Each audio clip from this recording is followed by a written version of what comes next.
Ne istеп жатсыңдар да үйдің іші не болды? Кән жинастырыңдар, үйдің бәрін жинаңдар. Не мынау? Далаға шығайық. Қандай дала? Бірінші үйді тазалаңдар. Не мынау үйдің іші? Бәрін орнына қойыңдар, жинаңдар кәні. Хей, басым ауырып тұр. Диляра, мен жатамын, демаламын. Үйдің бәрін жинап қойыңдар болды дейсіз. Кеттім мен. Жатып алайын. Басым ауырып тұр. Dostlar bildik. Dostlar biz hazır. Давай.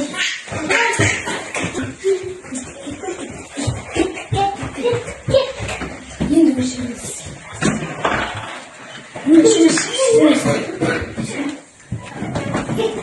Ben serüvenlerge sırtqa çıktım. Давай.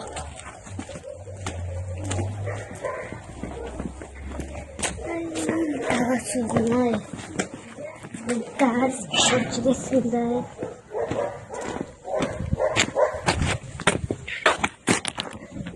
Зарядка на zaman. Anladım. Bolat'ta. Да.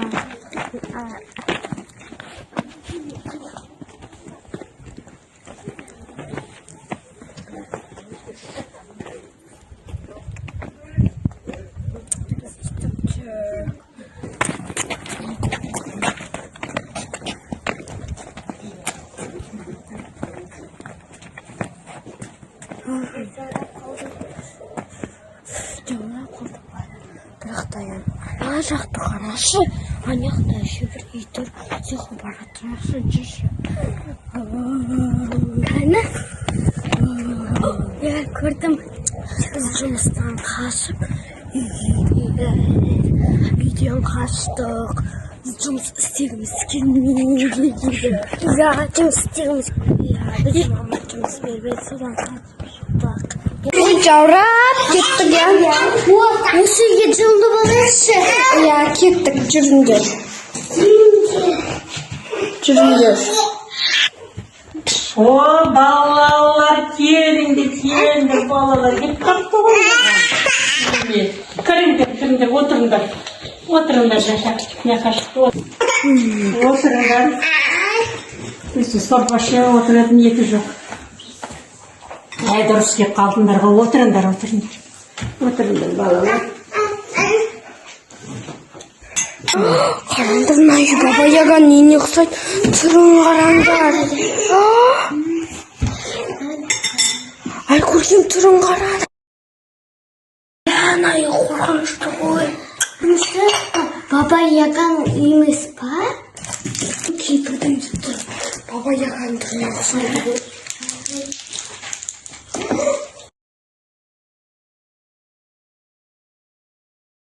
Құры қара сорпа ішіп отыр едім. Жақсы келдіңдер ғой, балалар, жақсы келдіңдер. Қазір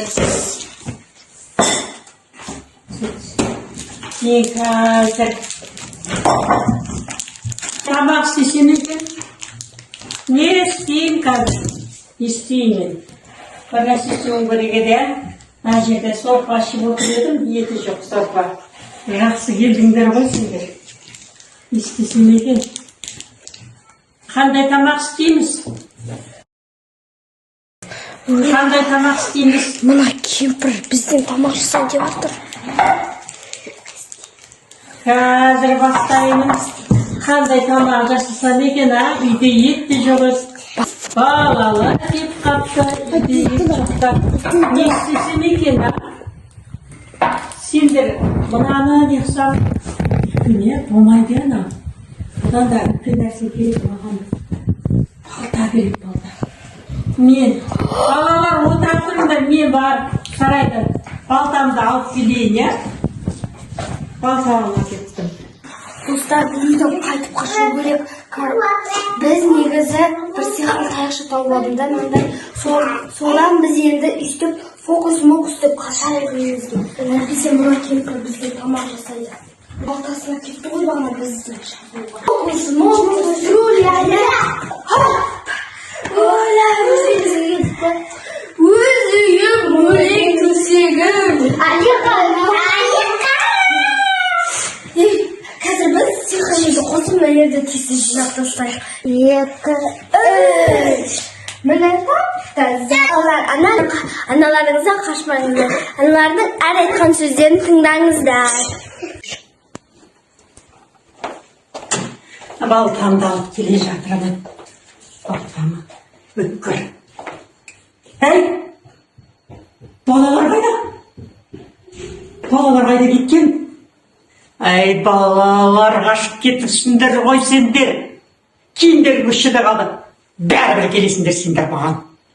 Сендер маған бәрібір келесіңдер балалар.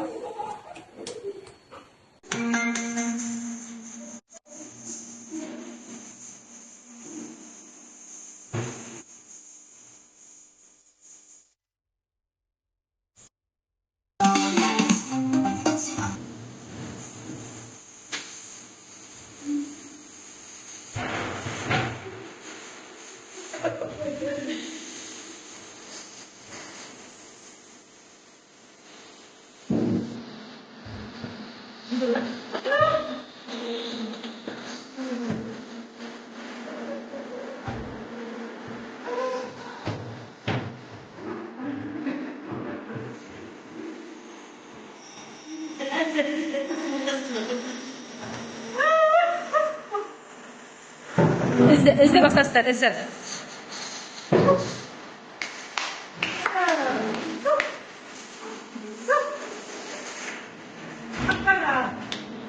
Sürpriz.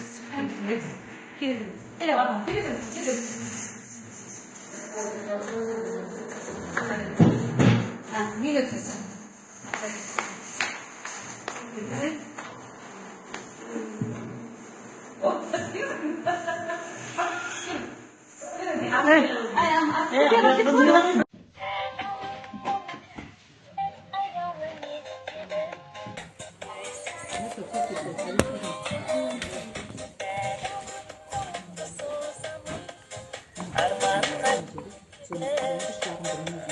Жоқ, білемін мен айтпаймын ғой, мен қазір айтып қойсам болмай қалады ғой. Көзіңмен десейші. Иә. Мен қазір оны мақтаймын ба, мен қайдан білесің қазір? Даттаймын ба, айтпаймын ба. Бастап айта берейін, енді алдарыңыз біразыңыз жас көрініздер ғой. Біріншіден өзімді есімін таныстырып кетейін, енді біразы ағайды көрмедім, ағай кімсіз деп жатқанымыз ғой, енді мамасынан көреміз, көбінесе мамамыз келеді жаңағы жиналысқа. Сол кісіні ғана танимыз ғой. Есімім Ұлбосын болады, 9-шы сынып жетекшімін. Жалпы 5-ші сыныптан осы класты алып келе жатқан сынып жетекшінің өзім негізі ағылшын тілі пән мұғалімімін. Енді өзім жалпы сынып жетекшілік тәжірибем алдыңғы бір сыныпты бітірдім, 5-ші сыныптан бастап 1 жылдық сыныпты бітірдім ғой енді.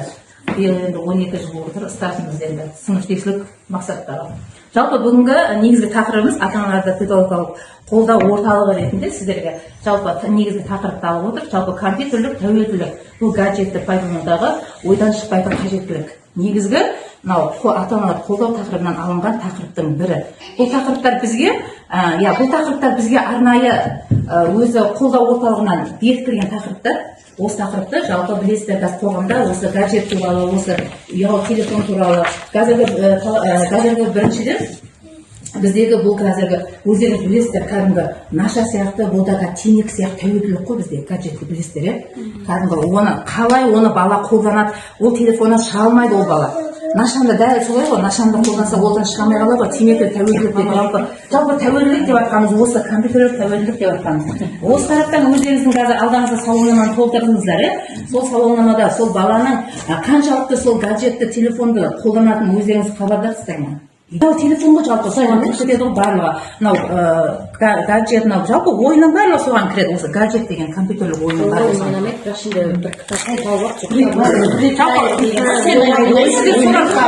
ойнамайды, бірақ енді бір ойнамайды емес, барлық телефонда ойын бар. Ойнайды.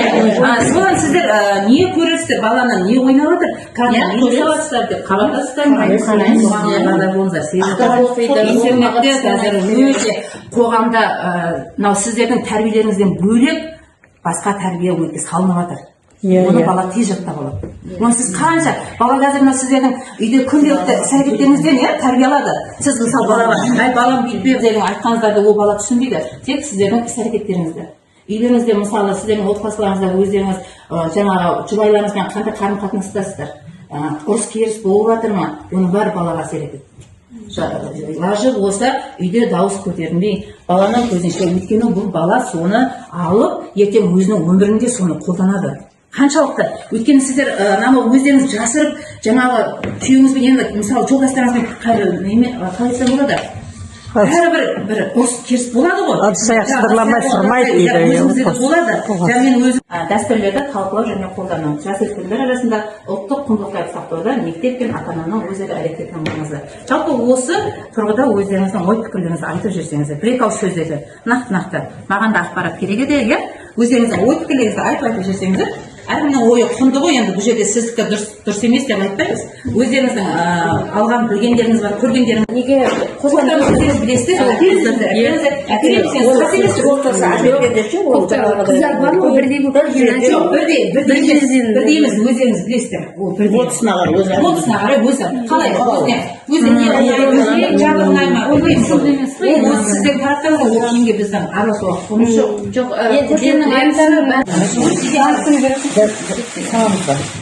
Қалай жасайсыздар өз идеяларыңыз? Адам мүсін жасаңдар, қырқасыз ба, или мынаны узорлайсыздар ма, или гүлдейсіздер ма, былай адам былай жасайсыздар ма, білмеймін. Или былай осыдан адам жасайсыздар, или кәдімгі адамның бейнесін жасайсыздар. Қырқып домалап қаласыздар ма, қол аяқ деген сияқты. Иә, болады. жаңа айтады ғой, қариялар қазір әдемі қартаюды да мысалға нәсіп етсін деп жатады ғой. Бұл жерде әдемі қартаю дегеннің сөздің астында үлкен кең бір мән мағына жатыр.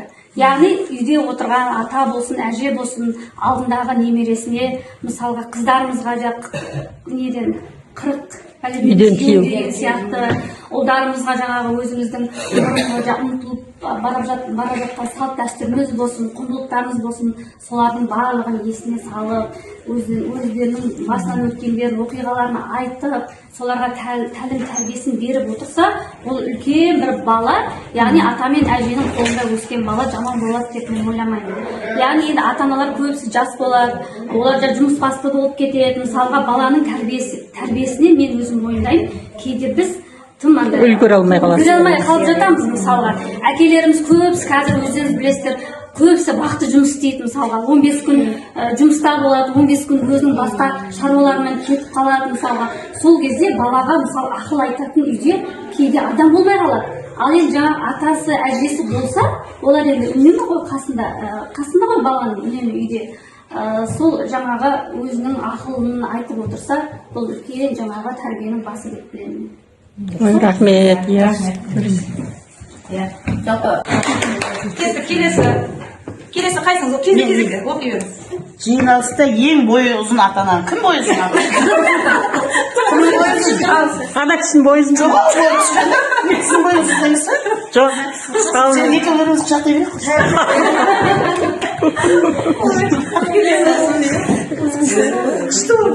Келесі тағы сіз оқыңыз. Жиналыстағы ең позитивті ата-ананы құшақтаңыз дегенде Жазира ұшқын дейсіз енді. Рахмет, керемет. Тағы да. Сіздер көп ерке. осы қамайыңызды құшақтау керек қой. Ешқандай ұрыс деген болмайды. Жиналыстағы ең сұлу ата-ананы құшақтау.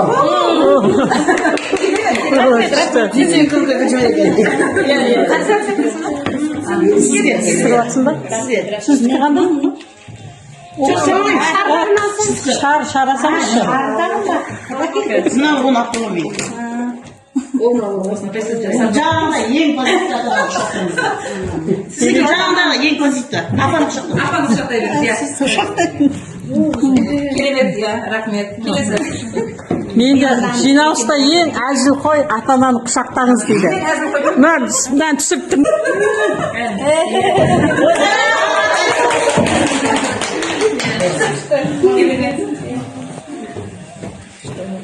Иә, келесі сіз.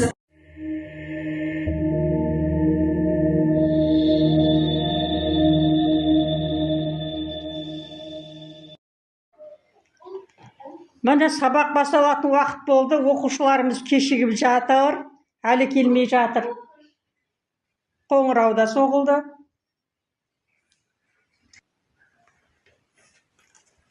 Сен кімсің? Атым Меганмын. Меган ба? Отыра ғой. Меган отыра ғой. Сен кімсің? Мен Балдырмын. Отыра ғой, жақсы. Сен кімсің? Мен Ванстеймін. Ойсте отыра ғой. Келесі оқушыларымыз жайлап кеп жатыр. Бұл енді монстрлар мектебі, осындай оқушылар бізде. Келе ғой, сен кімсің? Мен үш қыз. Үш көз ба? Айтпай қой. Үш көзің көрініп тұр. Отыра ғой. Тақпам мен оны. Ташетке өді. Сәлематсыз ба? Сен кімсің? Мен зомбимін. Отыра ғой.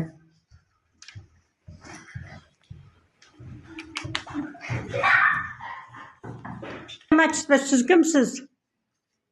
Бағай сөйлемейді ғой. Сөйлемейді екен. Отыра ғой. Мына шеттен отыра ғой. Математика сабағы басылады. Үйге бірден 10-ға дейін сабағандарды жаттап келуге берген тұғымын. Бүгінгі өтетініміз жаңа сабағымыз қосу және азайту. Енді үй тапсырмасын айтамыз. Кім айтады? Мен. Кім айтады? Иә. Айта ғой. Зомби айта ғой. 1, 2, 3. Қолын түсіріп тұр зомбилар құсамай. 3, 4, 5, 6, 7, 8, 9, 10. Ой, молодец, өзі зомби болса да ақылды өзі, отыра ғой. Келесі 10-ға дейін санаймыз. Иә, 3 көз айта ғой. Санап айтамыз, санап. 1, 2, 3, 4, 5, 4, 6, 8. Отыра ғой, дұрыс емес. Күнделігінде әке 2 қойып беремін. Дұрыс емес. Келесі коробка басы айта ғой. Үй тапсырмасына айта ғой, дайындалып кепсің ғой, иә? Неменеге тұрды дайындалмаса? Отыра ғой, айтпайды ештеме. Кім айтады? Айта ғой. Ал вампир айта ғой. 2, 4, 6, 8, 9. Ой, отыра ғой. Ой, жаттамапсың ғой. Келесі айта ғой. Меган айтады. Меган айта ғой. Айта бер. Дауысын шығарып айт. Ол сабақ емес қой. Санау ғой, санау. Жарайды онда, жат сабаққа дайын емес екен. Меган, отыра беріңдер. Ал енді біз не істейміз? Бүгін қосу және азайтуды өтеміз. Кән дәптерлеріңді алыңдар, бәрің алдында дәптерлер тұр ма? 2 қосу 4 деп жазамыз. 2 қосу 4. Тең. Айтпай тұрыңдар, әлі айтпай тұрамыз. Тек қана жазып тұрамыз. 2 қосу тең, 4 тең. Енді 3 қосу 3 тең. Енді 5 қосу 2 тең. Жаздыңдар ма, кән? Не жаздың? Жақсы. Сен жазбапсың ғой, Сен ше коробка бос жаздың ма? Коробка бос. Жазыпты коробка бос. Яғни жазып отырсыңдар ма, бәрін түгел? Бір тексеріп жіберейін. Жақсы. Жазып отыр екен. Ой, сен де вампирді жазып қойыпты. Енді біздің кішкентай Меганымызды жазып қойыпты. Жарайсыңдар. Енді не істейтін еді дейлі? Енді сен жауаптарын айтады. Дұрыс айта ма? Әркім әртүрлі айта ма? Біреусі қате айтады, біреусі дұрыс айтады. Мен дұрыс айтам ба? Иә. Біріншісі қандай? Екі қосу. Иә, 2 қосу 4. 2 қосу 4 қанша болады? Кім айтады? Апай, мен. Иә, вампир айта қойшы. 2 қосу 4 тең 6 болады. О, жақсы, жарайсың, 5 қойып берем. Иә, коробка бас айта қойшы. 3 қосу 3. 3 қосу 3 қанша болады? Сөйлемейді ол. 5. Дұрыс емес, отыр шығып алады да сөйлемейді осы ше. Тілі жоқ па білмеймін, теріс қарап отырады еще сабақта. Айта ғой. Сен атың не? Зомби айта ғой. 5 қосу 2 тең 7. Ой, жарайсың, отыра ғой, күнделіктеріңе 5 қойып берем. 3 көз айта ғой. 3-ші сабақ, 3-ші не қандай еді? 3 қосу 3. 3 қосу 3 қанша болады? 5. Отыра ғой. Дұрыс емес екен. Сен өзің айта ғой. 3 қосу 3 6. Ой, жарайсың, күнделігіне 5 қойып беремін. Қоңырау соғылды, үзіліске барып келіңдер. Ей, коробка бас. Орнына отыр болды. Бұларға ше өстіп. Айқайламасаң өстіп кетеді бұлар. Монстрлар ғой, адам өзі қорқады бұларға сабақ беруге ше. Ал коробка бас теріс қарап отырып алды. Алдыңа қарап отыр, коробка бас. Екінші сабағымыз басталайын деп жатыр. Енді екінші сабағымыз басталады қазір. Музыка сабағы басталады. Ал сабақты бастаймыз. Бүгінгі күнді жазып қоямыз, балалар. Бүгін қаншасы? Сәуірдің 6-сы деп жазып қойыңыздар. Жазайық. Жазып қоямыз сәуірдің 6-сы. Үйге 7 нотаны жаттап келу берілген. Үйге берілген сабақ музыкадан 7 нотаны жаттап келеміз. Музыкада 7 нота болады, балдар, иә? Соны жаттап келу берілген. Кім айтады екен 7 нотаны? Кім айтады? Коробка бас айта қойшы. Ей, бұл өсіп орнына тұрады да тұра береді. Отыр. Зомби айта қойшы. Ре, ми, са. Болды, отыр. Дұрыс емес, айтамайды екен. Иә. Ре, ми, со, фа. Ой, отыр, дұрыс емес. Иә. Оязде сен айта қойшы. До, ре, ми, фа. Со. Отыра. Тағы да жаттау керек. Енді бір айта алатын адам бар ма екен? Айта қойшы. Сен 3 көз. Е. Жарайды, үй тапсырмасына дайын емес екенсіңдер. Иә, айта қойшы, кішкентай біздің Меган. До, ре, ми, фа, до, ла, си.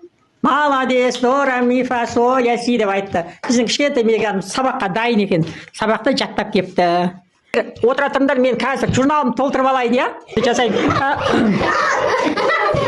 Ойбай.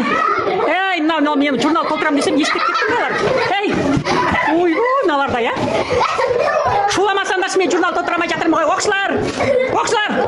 Тыныш оқушылар! Не болған мыналарға?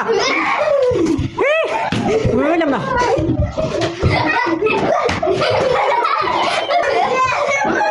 Коробка бас! Бер сумкасын! Меган сумкасын бер! Тыштаңдар кән, орындарға келіңдер кән. Отыр.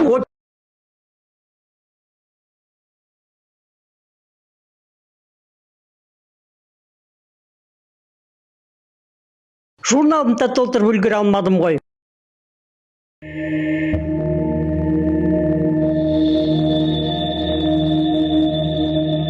Отырыңдар, әдебиет сабағы басталды. Мына свет жанды. Қазір свет өшіп қалып, мыналар вампирлер бірін қанын ішіп кетті ғой. Коробка басына ағып жатыр. Әдебиет сабағын өтеміз. Кәні? Тұрыңдар. Әдебиетте. Зомби тістеп алдым ма деймін ба? Зомби тістеп алшы деді. Кімге? Маған. Зомби тістеп алшы. Ана жатып қапты ғой, ұйықтап. Хей! Отырыңдар ғана. Отыр. Орындарыңа кел, болды, әдебиет сабағын бастаймыз. Кән, келіңдер. Отырамыз, кән, әдебиет сабағы басталды. Ал балалар, мен сендерге тапсырма берейін. Мына жерде Абайдың жаз деген өлеңі бар ғой, иә? Соны оқып отырыңдар, кән, жазасыңдар, сұрақтарға жауап бересіңдер. Иә, Абай Құнанбаевтың жаз деген өлеңін сұрақтарына жауап беріп отырыңдар, өлеңді оқып, сұрағына жауап беріп. Мен журнал толтырып алайыншы, сендер шулап ше. Журнал толтырамадым ғой. Жыладым.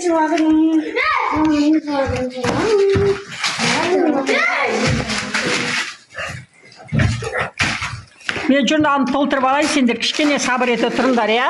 Зомбилар жақсы ғой, монстрлар.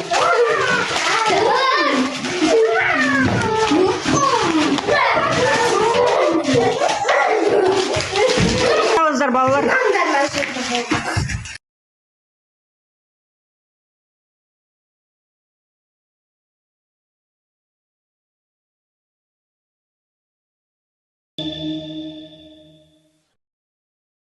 Менде ойнайын. Хочешь, ойнамайсың. Ол кел ойнайсың.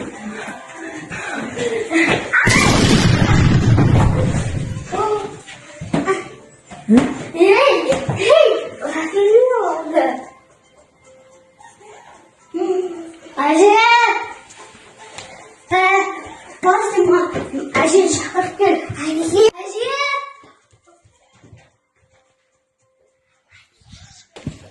Әже, Диля талып қалды. Неге? Не дейді? Бағана ойнап жатқан сосын мен қатты итеріп жібергенмін жастықпен. Не дейді? Не болды? Кішкене бет не қылмайсың ба? Жайлап ойнамайсыңдар балалар, не деген сондық мына ойнағанда? Басынан отыра алды ма? Қайырға болады? Диванға құлап қалды ма? Иә, диванға құлап қалды. Енді не істейін? Соткымда әкелші звондайын. Скорыйға звондайын. Соткымда әкелдір. Әкелші соткымды. Аяқта?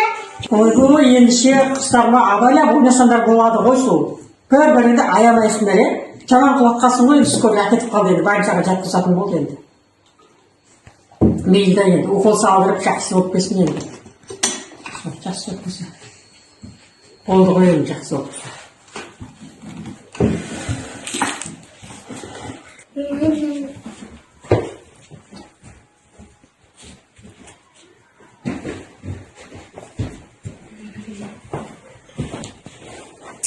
Тым болмаса Даяны көретін шығар. Даяна. Көрейінші қан. Сезім біткен.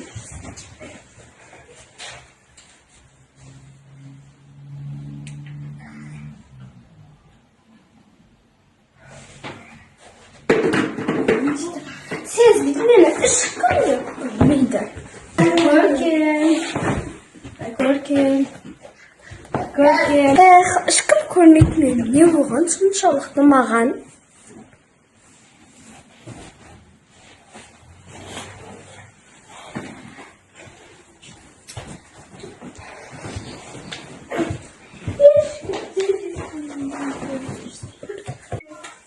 Диля, енді не істейміз? Әже! Мына Диляра тұр. Қаны? Мына. Ол ауруханада жатыр ғой ол? Жоқ. Әне көрттім. Көрттім. Әне мен көріп тұрған жоқпын. Көріп тұрмын. Қаны? Ешнәрсе жоқ. Маған ештеңе көрініп тұрған жоқ. Анау тұғай. Ештеңе жоқ қой?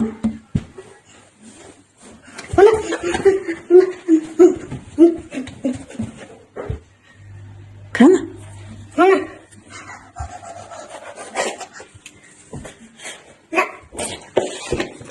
Саған көрініп тұр ма? Ja, маған көрініп тұр. Ол ауруханада жатыр ғой, маған ештеңе көрініп тұрған жоқ.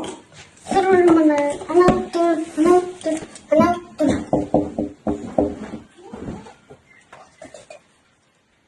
Енді не істейміз? Менен басқа ешкім сені көрмейді. Мына қызға не болған? Кіммен сөйлесіп отыр? Даяна? Кіммен сөйлесіп отырсың? Дилямен сөйлесіп отырмын. Кімдігі? Ешкім жоқ қой. Диля бар. Мұнда отыр Диля. Мына қызға бірдеңе болған ба? Сен ғана мені көреді екенсің ғой Даяна. Иә, мен ғана одан басқалар сені көрмейді.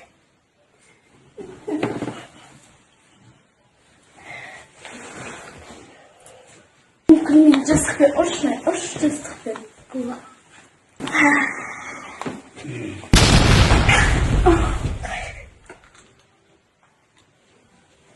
Әже, мына Диля тауып қалды. Қай жақта? Жоқ қой, ол ауруханада жатыр ғой. Жоқ, мына жатыр ғой. Даяна, енесіміз. Мені тек қана сен көре аласың. Сен ғана көмектесе аласың. Маған көмектесші. Бірақ мен больницада жатыр екенмін ғой. Енді не істейміз? Сен ғана маған көмектесе аласың.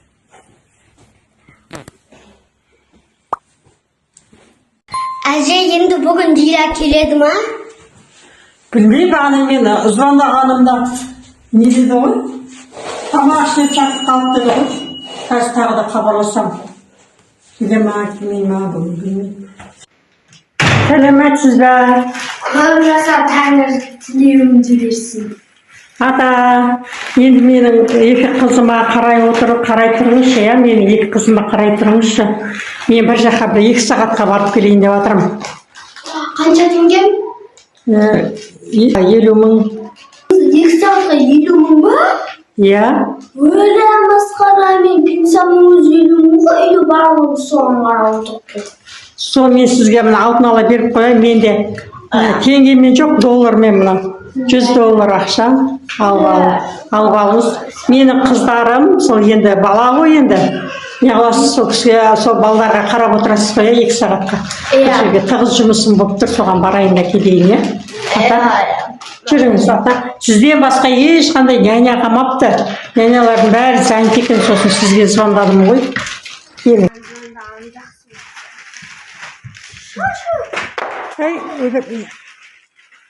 Ой, көрген,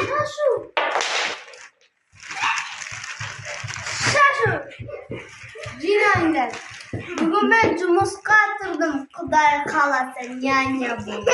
Мен амандасыңдар. Кекерейне, ассалаумағалейкум деп амандаспайсың ба? Саламатсыз ба? Ай, баркам сен құша. Мана көрші подъезде тұратын аталарың ғой. Далаға шыққанда көріпсіңдер ғой, иә? Енді осы аталарың аманат жасы 80-ге келді, әлі 100-ге келу керек. Осы кісіні шаршатпай, тәртіпті болып, ағы керең, өз денсаулығы жоқ.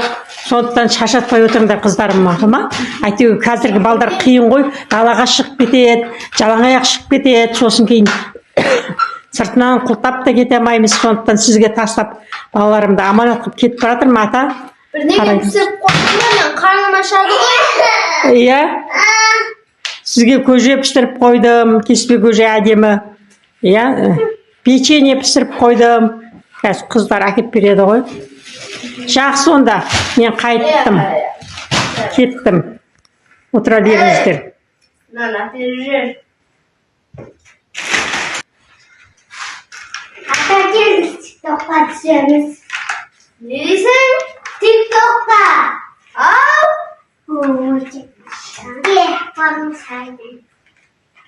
Тиктокқа күтеміз. Тиктокқа күтеміз? Тиктокты қалай күтеді қыз? Ой, тиктокқа түсеміз деп атты. Мен тынығып алам. Құта мен қарным ашқан сәт тынықпай тұрам. Маған ар жақтан печенье алып келіп бар.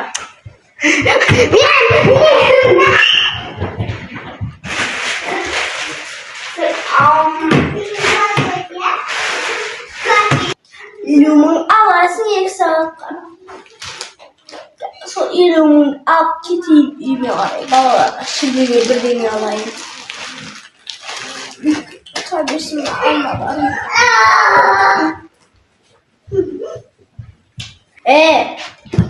Ана жасы көтер. Өзі далбаңызшы. Нағып жұмсай бересіз. Бізге қарайсыз ба, біз сізге қараймыз ба? Мына бала сүйкімді бала екен, бірді алма бері жүрейін бі балаға енді қош білмейші. Ал сендер, мен қарным ашты. Бағана не деп еді ана? Әже дедің бай мамалар не деп еді өзім? Печеньелерді ма бірдеңе пісіріп қойдым деп еді ғой? Ата, сіз қайдан естіп қойды? Сіздің құлағыңыз ерең еді ғой?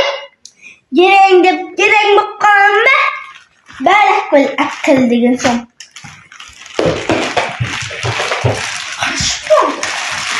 hazır alma verelim. Ay!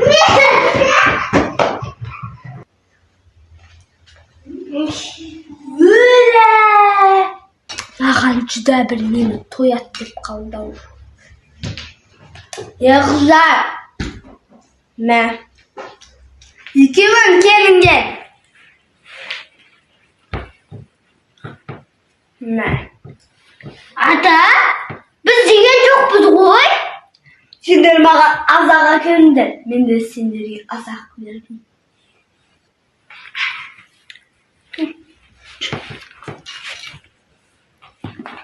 Kimdan da bunaydı? Mamaların mincinet deb o'yladim ha? Shoshib o'tira berasizlar menimsin.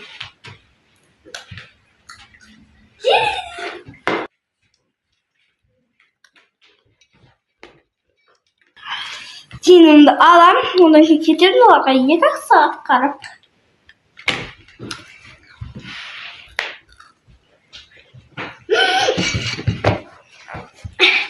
Dinlendirme. Bol dinlendir. Görkem. Kazık bir şey atağa tor desin. Sen tor beni arkala desin ben. Sosun anlalar. Ata. Ne? Çıkı bu oyunu tıkayım da. Kanday oyunu. Mini arkala. Mücadele var. Ay bu ya katır.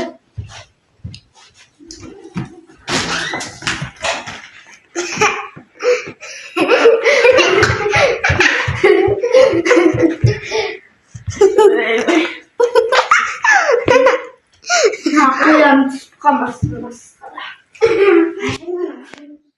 Abi şuradan ne şey alayım. Hatta yedim yine arkalandı.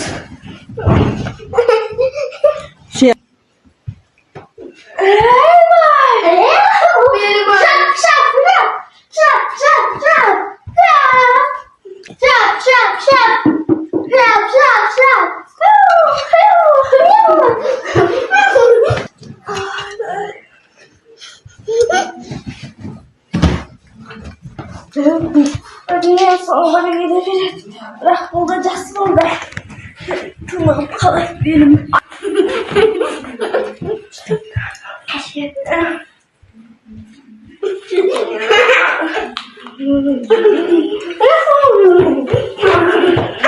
Baba, rahat ana balanı kıvıy. Zaten ne bala? Rahatlanıp almasın ciğer.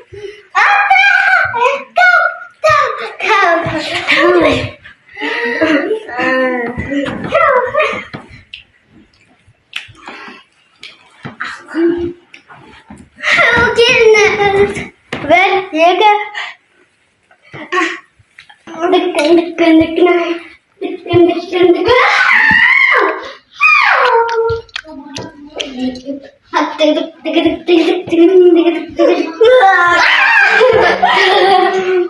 Başlar.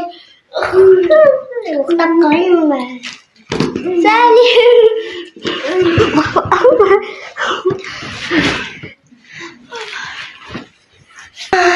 Ay biletim bozma benim aynalı.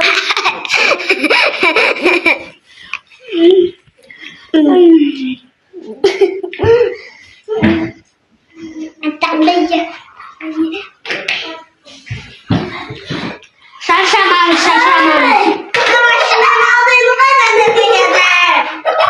Şaşaman istiyorsunuz.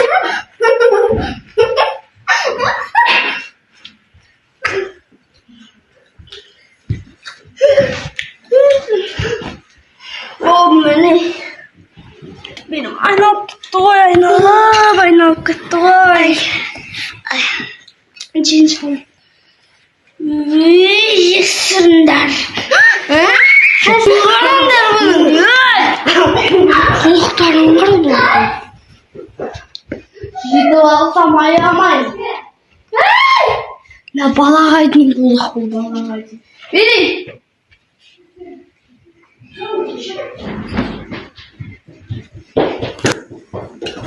Balama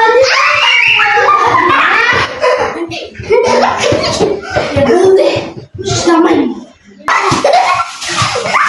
YouTube alın. 20 milyon. Kursun. Boldu. Atanı kuvjerdik.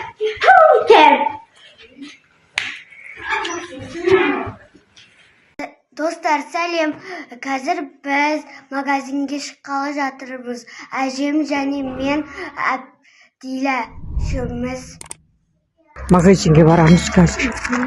Демекші болды. Сонда да амал жоқ. Сағат 11:30-да болды. Кеш.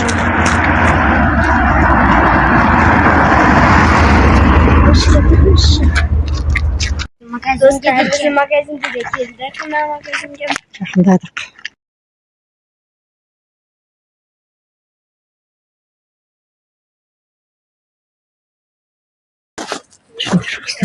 Магазинге келдік.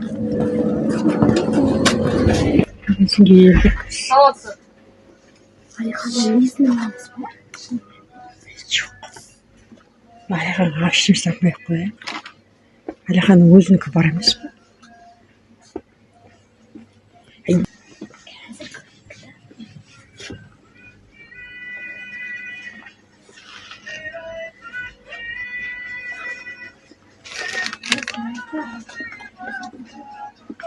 Маға деді. Жұмсағындар деп болмам. Жұмса келдеді. Істейміз енді. Қашам? Достар. Қорқып келеді. Мен вообще ентіп кеттім. Магазиннен шықтық. Артымыздан біреу қолап келе жатыр. Біз жүрсек жүреді. Көрмей қалды. Кәні қатты жүріп келе жатыр. Қатты жүріп. Әжем бірдеңе тастық. Қолына бірдеңе ұстап алыпты. Әжем шынымен қолына бірдеңе ұстап Қаяқтан етіп көріп. Жақында қапты қыздар болыңдар. Сыра құлақ қалмаңдарына шұңғырдан.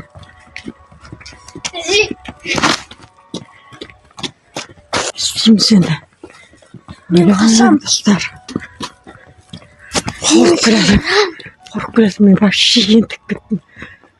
Достарымда қараңғы жолмен ешқашан бармаңыздар. Қараңғы жолмен Кәні маньяктар үстіп жақтайын деп алқаш болған. ай қорқынышты. Алла сақтасын. Мен қорқам. Мама что-то көрінген жетті.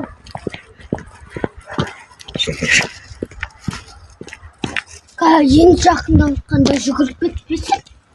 Деме. Біздің үйге кеп қалдық достар. Үйге жақындадық. Диля жүгіріп кетті. Сіздің жаныңызда болам. Менің жанымда. Аян екеуміз келе жатырмыз. Әпшем жүгіріп кетіп қалды. Аяны мен тастамай машинада. Әже жүрем дейді мен қасында. Я әже Менің жүрем. бірі келе жатыр. Мама сияқты. Кім өткен? Келе жатыр ма? Ойбай, достар келе жатыр. Біздің жолға бұрын. Өлі. Қалмайды ғой біздің артымызда. Достар, өлі. Достар, кім бұл? Кім бұл? Маньяк па? Әлде не алқаш па? Адам ба?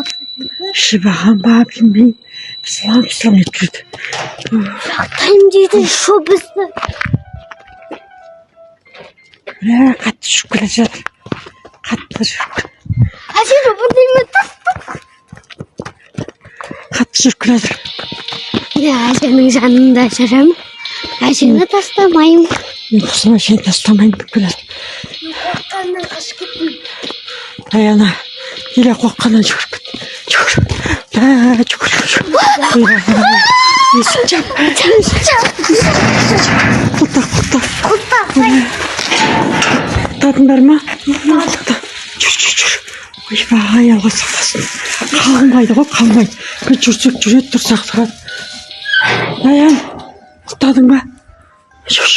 ешқашан түнде магазинге шықпаңыздар және қараңғы жолмен қайтпаңыздар.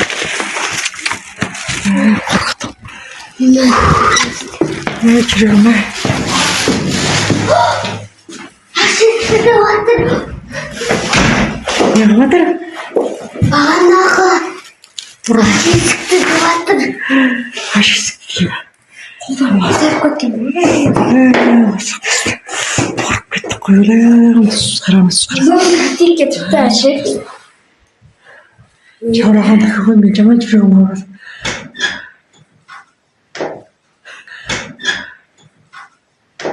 Достар, біздің артымыздан ешқандай маньяк қуған жоқ. Ол біздің ағамыз болатын. Достар, осымен біздің видеомыз аяқталды. Бізге лайк басып, комментария жазып, тіркеліп кетуді ұмытпаңыздар. Сау болыңыздар.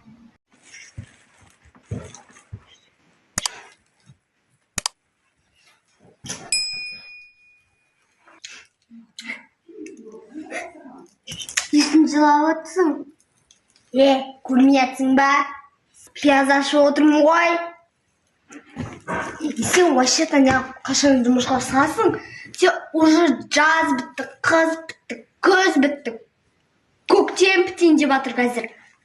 Қашан жұмысқа шығасың? Ана қызың мектеп бітірейін деп жатыр. Қойшы, ыржыңдамай отыршы. Түсеміз ғой.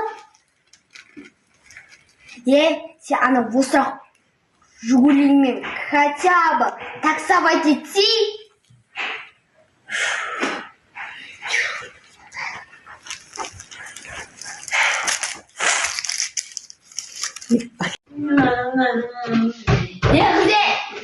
Ойнап отырсың, үлкен болап. Әкең әбден семіргесіңдер. Айтшыма орса керек, мағырса, мен ұқса керек. Отшуаман момем işlerden bu böyle. Үйшіна бар, шуамасаң. Жинамай момем. Қойсай, кішкентай қызға ойнарсың да, ыдыс-шу дегенді қайдан шығарып алдың? Қайдағы ыдыс-шу қандай айтып жатсың? Әке мен үшінемін, мама айтты шыны. Үшіні дегенде кішкентай бой үйде үшінемін. Мама айтты шы. Екеуінде нақ кішкентай қызға шаңқы деп атсың, өзің ыдысты жу. Қызың екеуін, қызың дәп-дәп болып, өзің семіріп алып, жұмысқа тұрмайсың ба сол үшін?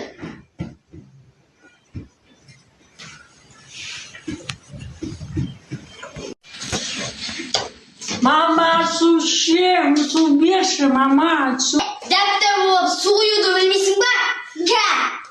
Мына бокалды аласың, одан кейін ағызасың.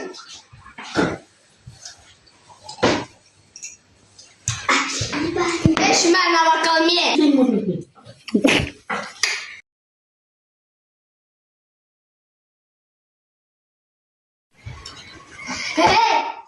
Кім кішкентай қызға ұрсып атса?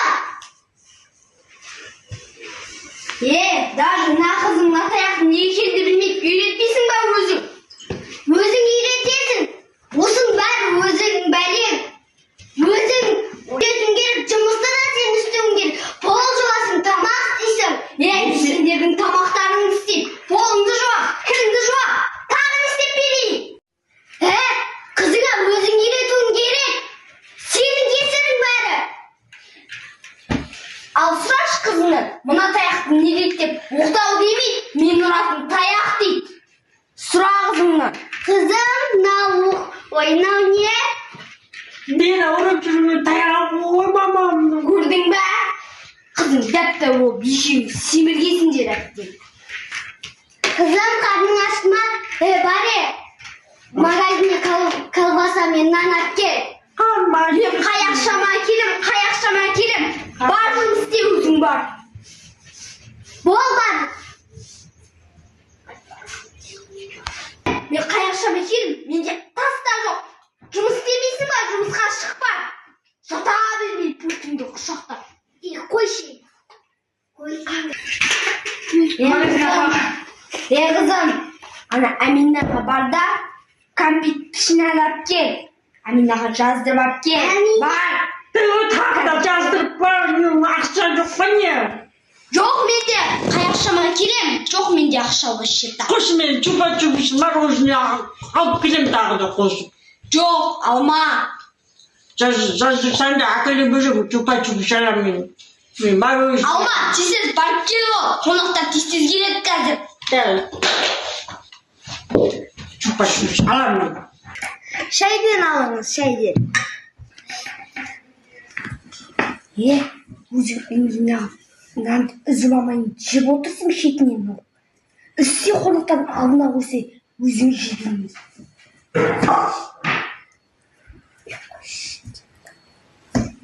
Өзі жепсің. Шай алып отырыңыздар міне. Шай алып отырыңыздар.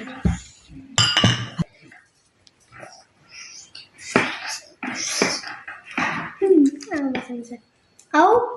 Біздің қызымыз мектеп бітіріп, осы қалаға келіп жатыр еді енді. Сіздердің үйлеріңізде жай болса, және тағы бір қызым бар, ол институт бітіріп отыр. Сол ауылға жұмыс істемеймін дейді, ауылға. Қалада жұмыс істегісі келеді. Осы енді бәріміз туысқанбыз ғой, үйлеріңе жатып, жұмыс істесе деп отырмыз да. Біз үлкен қыздарға жауап бере алмаймыз ғой, негізі, да? Жауап бере алмаймыз, да? Оның үстіне үйіміз бір бөлмелі.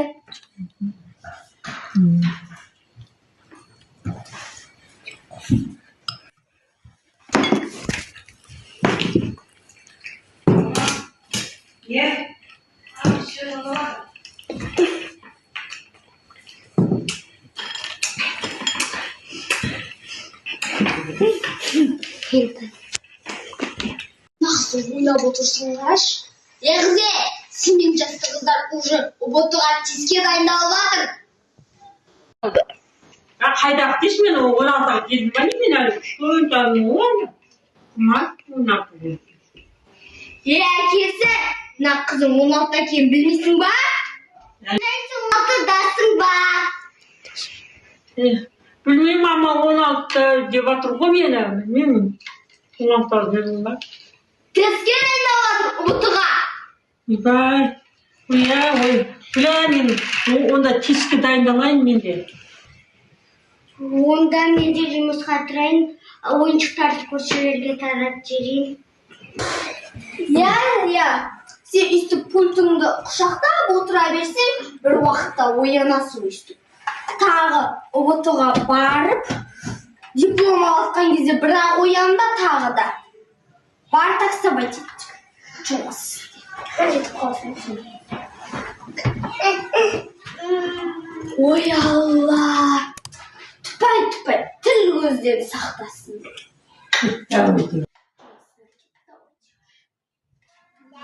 Бізге Нұрай келді, Нұрай подписчигіміз, көршіміз. Қыздарымыз өзі бізге келіп отыр. Ойнауға бүгін. Екеуі ойнап отыр жерде. Диляра қайда, Диляра? Көрінбейді ол? Қай бөлмеде ол? Диляра қайда кеткен? Мына жақтан не қылып тұр, Диляра? Бысымылды. Жүгіріп кетті. Әженау жүгіріп кетті. Қайға кетті? Төбеге шығып кетті. Ой, төбеде. Істеп жүр төбеде. Диляра, не қылды саған, Диляра? Оля. Ne yaptın? Ne oldu Dilara? Ойбай, не тағып алған? Бір медалін, әжесінің медалін тағып алған ба?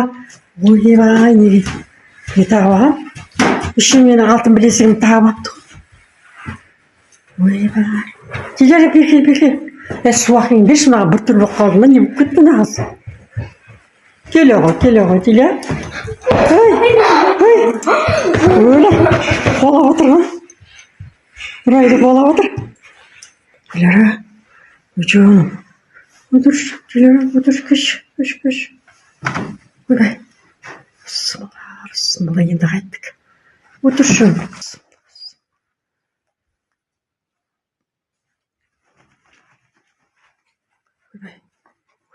Bismillah, bismillah, bismillah.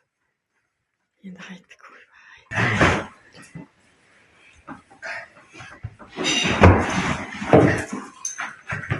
Ойбай, bismillah, bismillah. Диляра, ой, жаным, отыршы, тика. Диля, отыра ғой. Дилешка. Үйдің бәрі. Иә, берсей.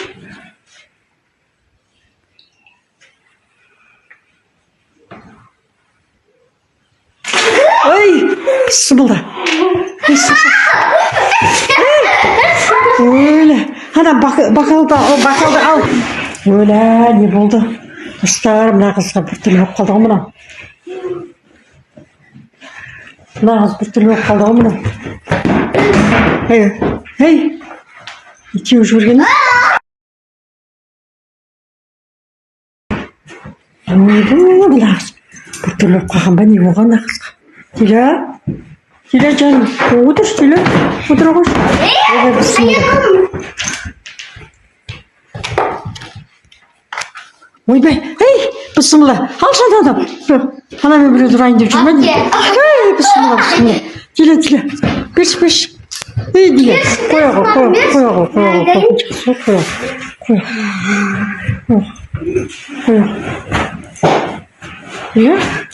Қоя ғой. Öyle mi? Ne kadar kırpıttı. İsteyince batır. Bismillah. Oy, ne bәрі шашып атығын білдіріп атыр үйдің бәрі. Біртүрлі болып қапты ғой. Öyle қыз. Бұл пісік болып кеткен сияқты. Сондай болды. Не қыламыз? Скорый шақырамыз ба? Диля, қой. Смат. Қолын байлайтын бірнәрсе бар. Ремей ма бірдеңе алып келші бар. Атаң болдықтан бар. Öyle столдың астына кіріп кетті ма, не біле қалды? Не істеп жатыр ол? Диля. Не болды жаным? Отыр, Диля. Жақсы ғой. Отыр. Ойбай. Отыр. Кел байлап тастайық. Біртүрлі болды. Үйдің бәрі қиратып жатыр ғой мына Оля. Ей. О немене? Фонарик емес па? Жарты. Ей, Диляра, қой. Bismillah. Бірдеңені жеп жатыр. Оля, анан ал шарды жеп қояйын деп жатыр.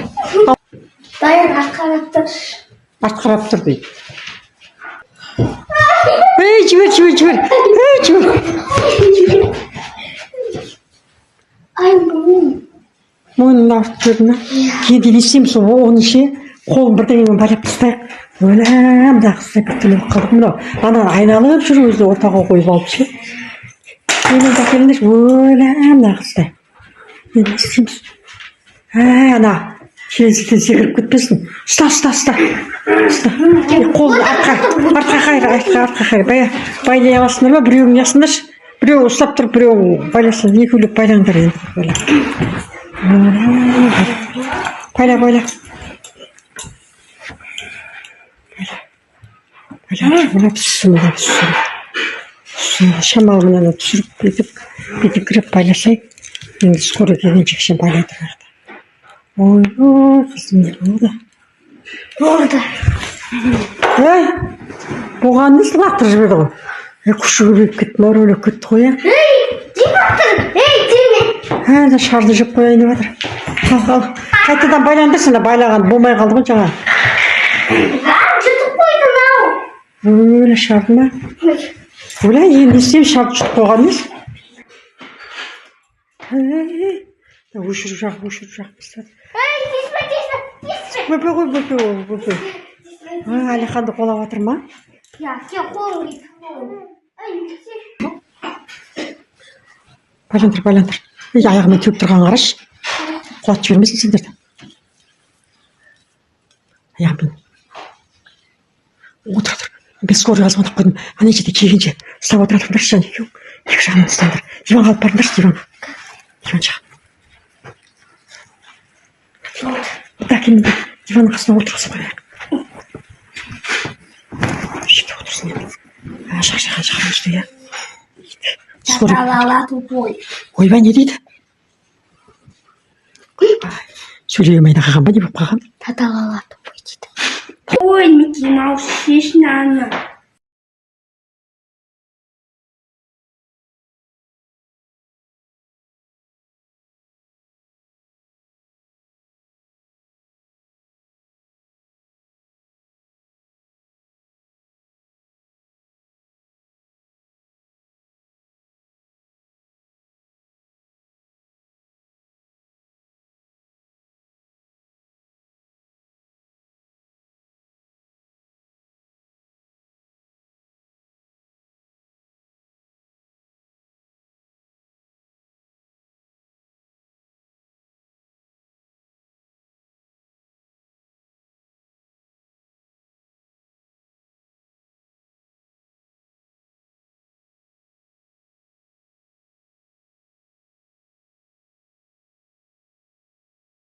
Ля қыздар мына Диляраға қарай тұрыңдар.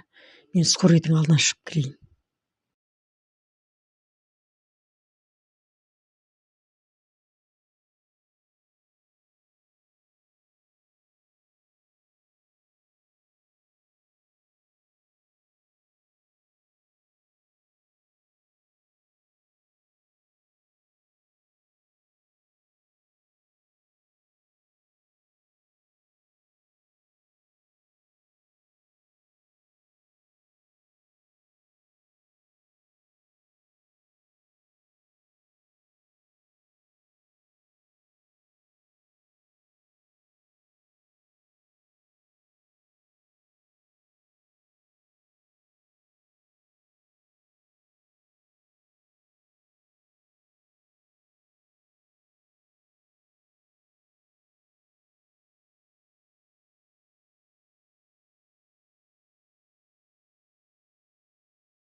Даяна ойбой, мына қыз псих болып кетті ғой.